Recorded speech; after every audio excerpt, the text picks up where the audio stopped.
제가 올해 시작할 때 감사 노트라는 앱을 공유하면서 우리가 한번 하루 5가지씩 감사를 적어보자 이렇게 말씀을 드렸습니다. 솔직히 말씀드리자면 저도 하다가 중간에 포기했어요. 해보니까 감사할 일 서너 가지까지는 적는 게 그렇게 어렵지 않은데요. 5가지를 적는 건 너무 어렵더라고요. 하루의 삶을 돌아보고 하나님께서 하신 일들을 가만히 묵상해도 그 5가지 적는 게 쉽지가 않았어요. 이제 추수감사주일을 준비하면서 감사에 대한 설교를 준비하다가 제가 중단했던 그 감사 노트가 떠올랐습니다. 우리는 흔히 우리 삶은 하나님께 감사할 일로 가득 차 있다. 그렇게 신앙 고백을 해요. 그런데 왜 그 가득 차 있다는 감사를 5가지 적는 것조차 그렇게 힘이 들었을까요? 무언가 잘못되어 있다는 생각이 들었어요. 사도 바울은 범사에 감사하라고 했거든요. 그 말대로라면 우리의 모든 일들이 감사할 이유가 된다는 말이잖아요. 그런데 왜 이렇게 감사가 어려운 일이 되었을까요? 오늘이 추수감사주일입니다. 우리가 한 해 동안 받은 것에 대해 감사하는 기념주일이죠. 그런데 감사하는 것을 어려워하는 상황에서 받은 것에 대한 감사보다 더 근원적인 것에 대한 감사가 우리에게 필요할 수 있겠다, 이런 생각이 들었어요. 감사가 어려운 가장 큰 이유는요, 자신이 무엇을 받았는지를 모르기 때문입니다. 며칠 전에 집사람 생일이 있었어요. 한결이랑 한빈이가 엄마에게 편지를 썼습니다. 내용은 제가 밝히기는 좀 그렇고요. 거기 이제 감사하고 사랑한다는 말이 담겨 있었어요. 대견하기도 하고, 왜 내 생일에는 이런 편지 안 해주나 싶기도 하고. 우리 아이들뿐만 아니라 대부분의 아이들은요, 부모님으로부터 많은 것을 받습니다. 그렇죠? 깨끗하게 빨래된 옷, 몇 끼니 먹을 수 있는 밥, 때로는 맛있는 외식이나 간편한 배달 음식, 유튜브를 볼 수 있는 스마트폰, 게임할 수 있는 컴퓨터, 공부할 수 있는 책, 자기가 원할 때 뭔가를 살 수 있는 용돈, 무엇 하나 부모님을 통하지 않고서는 얻을 수 없는 것들이에요. 부모님들은 그걸 위해서 돈을 벌고 청소를 하고 빨래를 하고 요리를 하는 수고를 마다하지 않습니다. 자녀들은 그 부모의 수고를 통해 일상의 모든 것을 누릴 수 있는 거죠.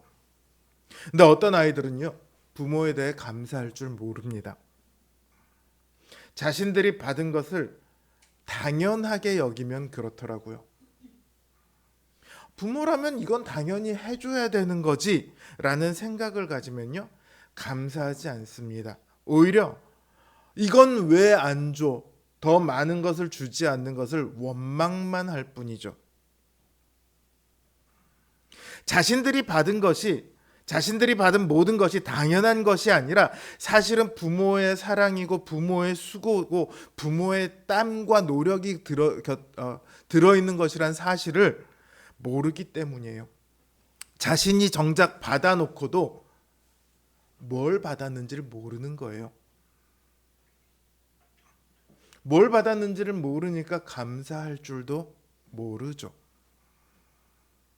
신자들의 감사도 마찬가지입니다. 자신이 무엇을 받았는가를 몰라요. 그러니까 하루 종일 살아온 동안 감사할 일 5가지 적는 게 그렇게 힘든 일이 됩니다. 우리가 하나님으로부터 받은 것이 무엇입니까? 우리가 흔히 내가 하나님께 받았어 감사해야지라고 말하는 것들을 보면요, 오늘 본문에서 35절에서 38절 사이에 있는 것들이에요. 광야가 변해서 연못이 되고 마른 땅이 변해서 샘물이 나고 줄인 자들이 살게 되고 거주할 성읍을 주시고 포도원을 재배해 풍성한 소출을 거두게 하시고 크게 번성하게 하시고 가축이 감소하지 아니하게 하시고, 이런 것들이에요. 우리 삶에 직접적으로 도움이 되는 것들, 이런 것들을 우리가 하나님께 받았다고 생각을 하는 거예요. 하나님께서 이번에 나를 청약에 당첨되게 하셨어. 하나님께서 내 병을 낫게 하셨어. 하나님께서 이번에 장사가 잘 되게 하셨어. 계약을 잘 맺게 하셨어. 좋은 직장을 얻게 하셨어. 좋은 학교에 들어가게 하셨어. 이런 커다란 일들부터, 때로는 길을 가는데 10만 원짜리를 주셨네? 아싸 하나님 땡큐, 이런 사소한 일들에 이르기까지 나에게 도움이 된 것, 나에게 유익이 된 것들을 가지고 우리는 감사의 이유로 생각합니다. 그런데 오늘 본문 43절 감사에 대해 이야기하고 있는 오늘 107편 전체에서 그런 이유에 합당한 것은요, 불과 4절에 불과해요. 그리고 그조차도요, 39절에 보면 다시 압박과 재난과 우환을 주실 수 있다, 이렇게 말씀하고 있습니다. 우리가 감사한다고 말씀드리는 것들, 우리가 직접적으로 우리 삶에 도움이 된다고 생각하는 것들이 언제든지 다시 사라질 수 있다는 뜻이에요.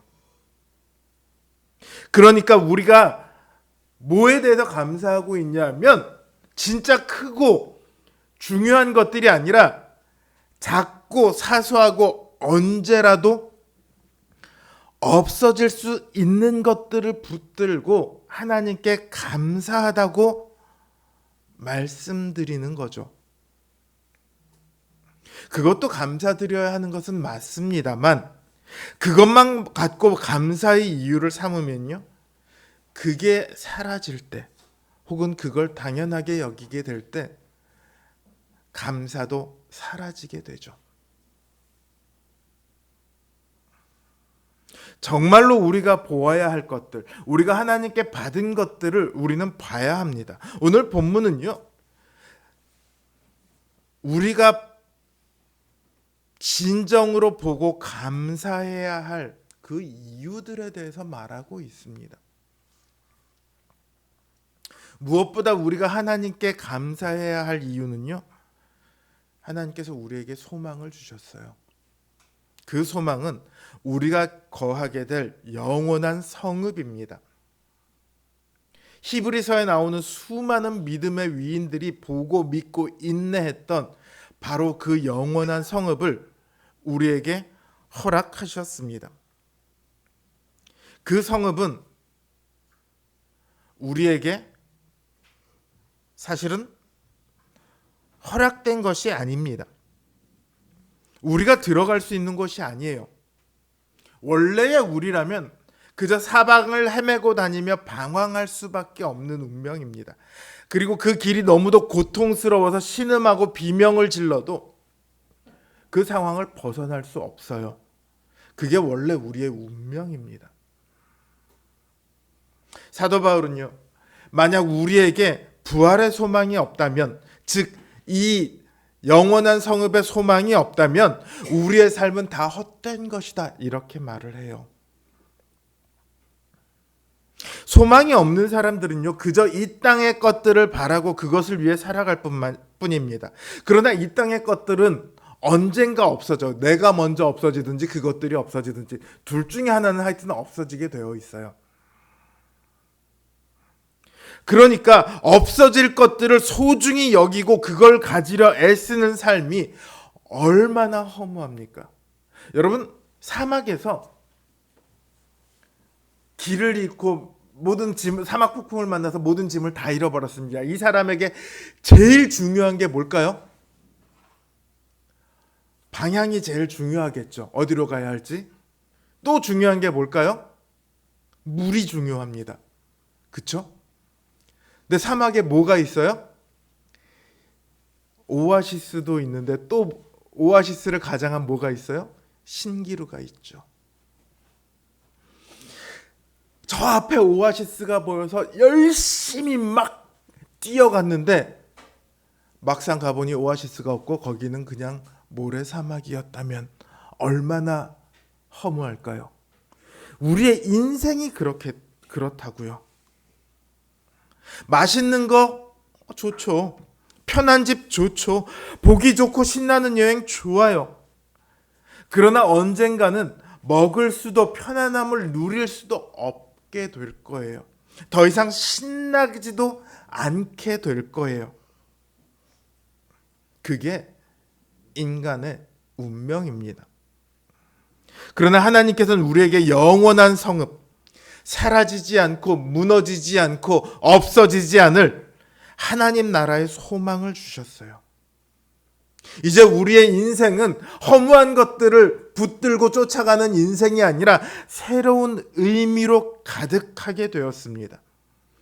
허무한 것으로 끝날 인생이 아니니까, 언젠가 사라질 인생이 아니니까 우리가 사는 모든 순간은 헛된 것이 아니라 영원한 소망을 향해 나아가는 하나하나의 발걸음들이 된다고요. 아까 사막 얘기를 했잖아요. 길을 찾지 못해서 떠돌아다니는 사람들의 발자국은 사막에서 어떤 의미입니까? 아무 의미가 없어요. 그저 개고생했다 이 의미밖에 없어요. 그러나 길을 알고 그 길을 찾아가는 사람의 발걸음은 어떤 의미가 됩니까? 길이 됩니다. 바른 곳을 찾아가는 길이 돼요. 우리가 걸어가는 모든 순간, 모든 발걸음이 길이 된다고요. 하나님께서는 소망을 주셔서 우리의 삶을 허무한 삶이 아니라 의미 있는 삶, 채워져 가는 삶이 되도록 하셨습니다. 하나님께서는 우리에게 소망만 주신 것이 아니라요, 그곳으로 나아가는 길을 열어주셨습니다. 아무리 좋은 곳이라고 할지라도 그곳으로 갈 수 없으면 그림의 떡일 뿐이에요. 차라리 안 보는 게 낫죠. 예수님께서 거지 나사로의 비유를 하실 때 보면요, 지옥에서 천국이 보여요. 갈 수 없는 천국은요, 그들에게 더 큰 절망을 안겨줍니다. 아, 우리가 다 그냥 이렇게 사는구나. 그게 아니라 저기 천국에서 너무 행복하게 사는 사람들이 보이는 거예요. 그러니 지금 내 처지가 얼마나 원망스럽고 저주스럽고 한탄스럽고 후회가 되겠습니까? 모든 사람은요, 죄악의 길을 따랐습니다.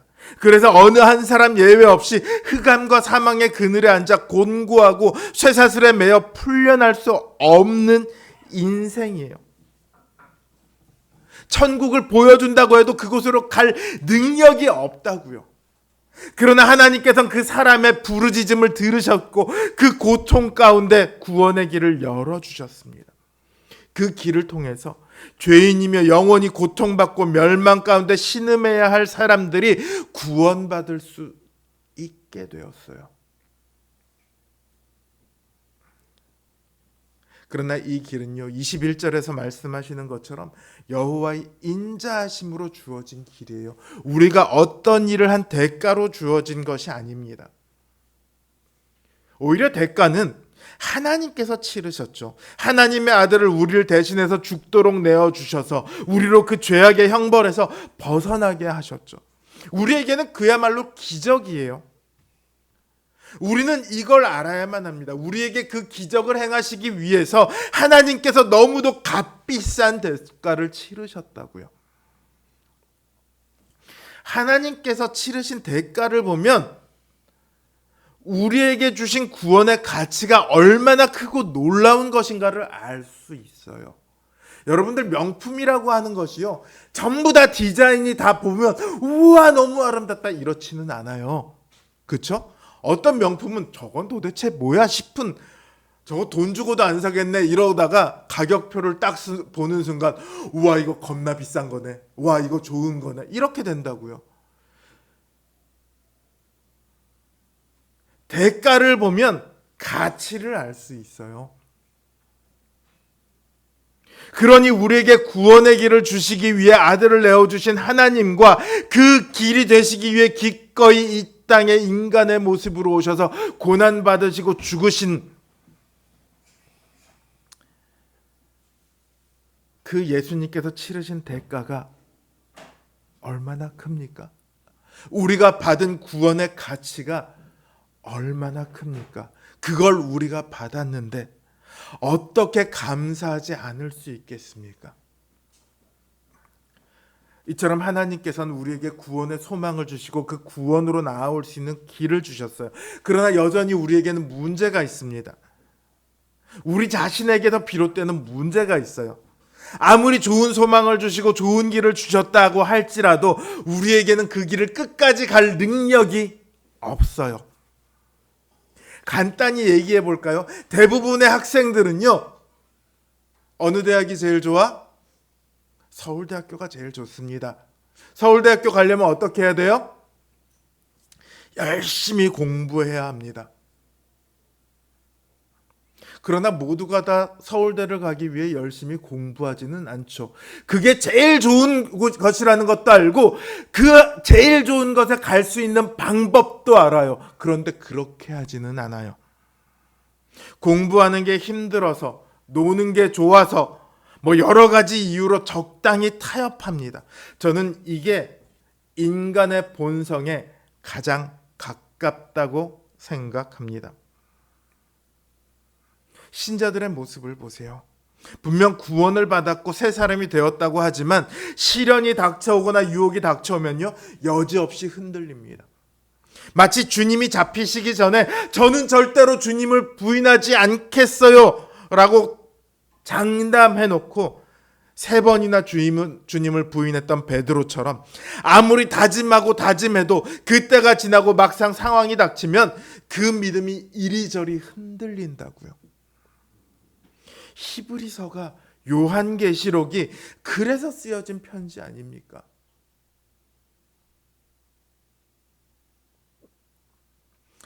그러나 그럴 때마다 하나님께서는 우리를 내버려 두지 않으세요. 야, 내가 그만큼 해줬으면 이제 나머지는 네가 알아서 해야지, 이러지 않으신다고요. 우리를 향해 그 크신 손을 펼치십니다. 풍랑이 불 때 우리를 붙들어 주시고 그 풍랑을 잠잠케 하셔서 우리로 평온케 하십니다. 하나님께서는 우리가 그 구원의 길을 갈 수 있도록 모든 것들로부터 우리를 지켜 보호하시고 인도하세요. 우리가 지금 구원의 길을 가고 있는 것은요, 지금 여기 모여서 우리가 예배 드리고 있는 것은요, 우리가 믿음이 좋아서가 아니라, 내가 오늘 예배 드려야지 하고 결단해서가 아니라, 하나님께서 우리를 붙들고 여기까지 이끌어 오셨기 때문입니다. 우리의 믿음이 파산에 이를 정도가 되어서 하나님으로부터 우리의 눈을 돌렸을 때 하나님께서는 우리에게 때로는 여러 가지 시련, 때로는 징계를 하심으로 우리를 다시 붙들어 오셨다고요. 그렇게 붙들려 온 사람이 바로 저 아닙니까? 15년을 하나님을 떠나갔다가 차라리 죽어버릴까? 죽는 게 낫겠다라는 생각도 한두 번 해본 적이 아니었다고요. 그러나 하나님께서는 저를 붙들어서 여기 이게 생명의 공간에 그 생명의 근원이신 하나님을 믿고 하나님을 섬기며 하나님을 예배하는 자리로 부르셨어요.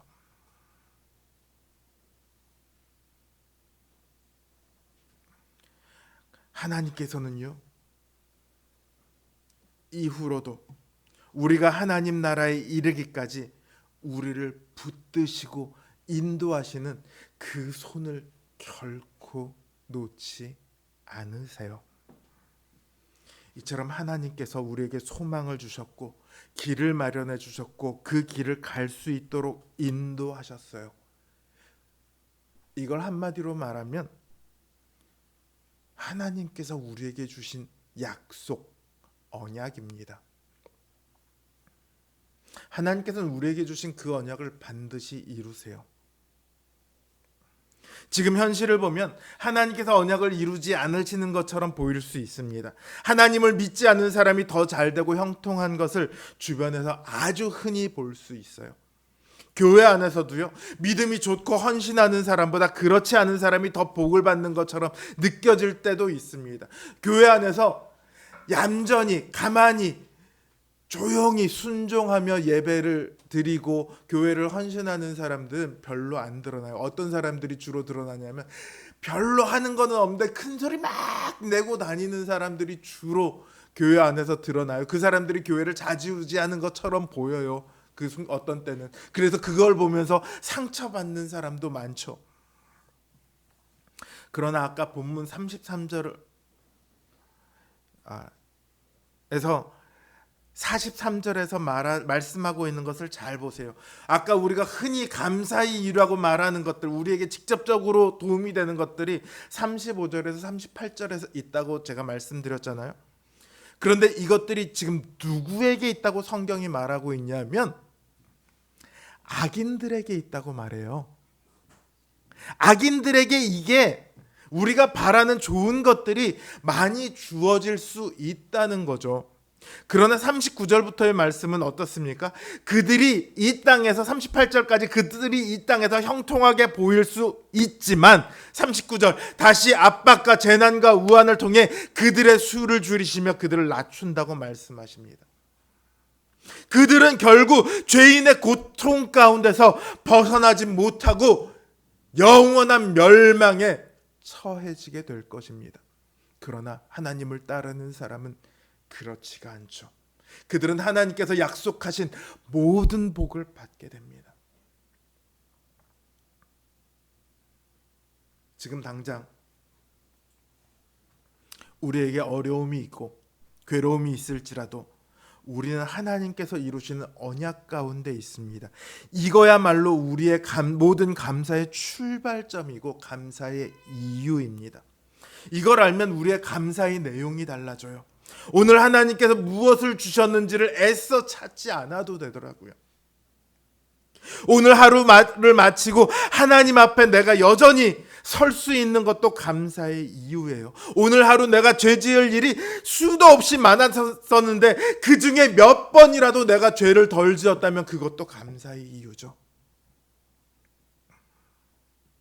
내가 화를 내야 할 때 화를 덜 내고 내가 저 사람에게 복수해야 될 때 그 사람을 용서하고 내가 지나칠 수 있는데 누군가 힘든 사람을 도와주고 내가 누군가에게 선을 행했다면 그것도 감사의 이유예요. 왜냐하면 내 안에 원래 있던 게 아니잖아요. 일용할 양식을 주신 것도 감사의 이유가 되고 내가 오늘 운전을 하면서 찬양을 들었는데 찬양이 너무 좋았어. 그것도 감사의 이유가 되죠.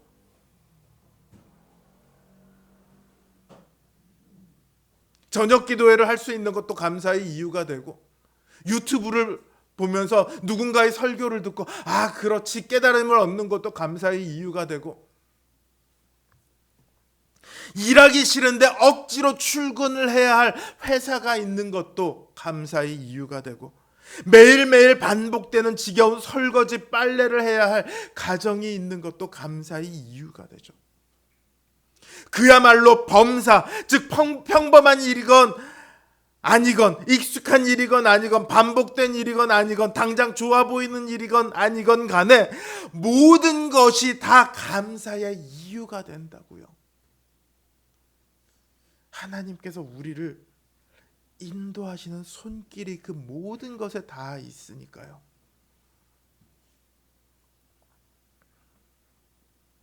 사랑하는 성도 여러분, 우리에게는 감사해야 할 이유가 차고도 넘칩니다. 우리의 모든 일상, 모든 환경, 우리의 모든 성품, 우리의 모든 미래가 다 감사의 이유가 돼요. 그 모든 것을 우리에게 주신 하나님과 그것을 이루기 위해 자신의 모든 것을 내어주신 주님께 우리는 감사함이 마땅한 일이겠죠. 그리고 그 감사의 방법은요, 바로 예배입니다. 이제 우리는 주님께서 우리에게 제정해 주신 성찬 예배로 하나님과 주님께 감사를 드리고자 합니다. 이 성찬 가운데 믿음으로 드리는 우리의 감사가 하나님과 주님을 기쁘시게 하기를 주님의 이름으로 기원합니다.